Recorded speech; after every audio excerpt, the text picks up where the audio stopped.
జగిత్యాల జిల్లా ధర్మపురి మండలం చేని గ్రామంలో నూతనంగా ఏర్పాటు చేసిన డాక్టర్ బిఆర్ అంబేద్కర్ విగ్రహాన్ని రాష్ట్ర సాంఘిక సంక్షేమ శాఖ మంత్రి అడ్లూరు లక్ష్మణ్ కుమార్ శనివారం ఆవిష్కరించారు. ఈ సందర్భంగా మంత్రి మాట్లాడుతూ అంబేద్కర్ ఆశయాల సాధనకు రాష్ట్ర ప్రభుత్వం కట్టుబడి పనిచేస్తుందని తెలిపారు. బడుగు బలహీన వర్గాల అభ్యున్నతే ప్రభుత్వ లక్ష్యమని పేర్కొన్నారు. ఇందిరమిళ్లు, రేషన్ కార్డులు, 200 యూనిట్ల ఉచిత విద్యుత్, రైతు రుణమాఫీ, సన్నధాన్యానికి బోనస్ వంటి సంక్షేమ పథకాలను అమలు చేస్తున్నామని చెప్పారు. యువత డాక్టర్ బిఆర్ అంబేద్కర్ ఆదర్శంగా తీసుకుని సమానత్వం, సామాజిక న్యాయం కోసం కృషి చేయాలని మంత్రి పిలుపునిచ్చారు.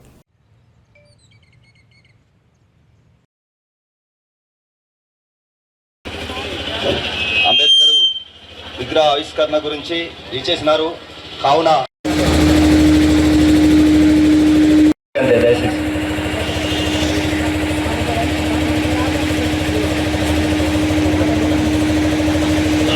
ఇప్పుడు మన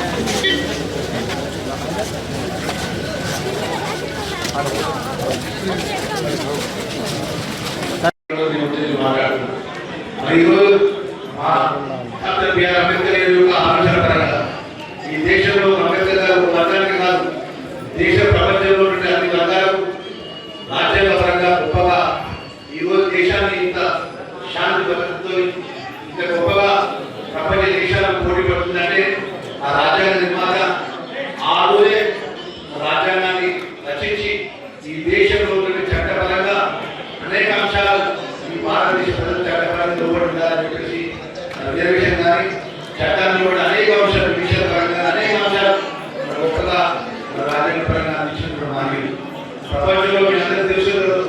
అమెరికాలో ఉన్నటువంటి అమెరికా అత్యంత సంపాదన అంత గొప్ప దేశంలో కూడా డాక్టర్ బిఆర్ అంబేద్కర్ గారి విగ్రహం ఉంది.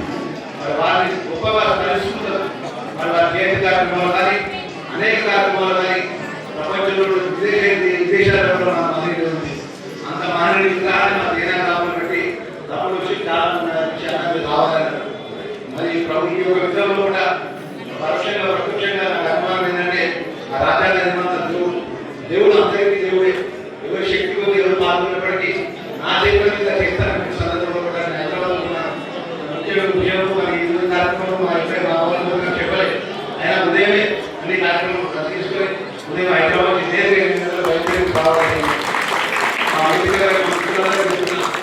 ఈరోజు రాష్ట్ర సంక్షేమ శాఖ మంత్రిగా గతంలో 2014 ముందు ఈ రాష్ట్రంలో 3 రాష్ట్రం ఉంటే తెలంగాణ రాష్ట్రం వచ్చిన తర్వాత మన విశ్వవిద్యాలయంలో డిపార్ట్మెంట్ ద్వారా 2023 డిసెంబర్ మార్పు కోరుకొని తెలంగాణ రాష్ట్ర ప్రజలకు అవకాశం ఇచ్చిన తర్వాత మా వెల్ఫేర్ పిల్లలు గొప్పగా ఉండాలి, మా ఎస్సీ వెల్ఫేర్ పిల్లలు, మా ట్రైబల్ వెల్ఫేర్ పిల్లలు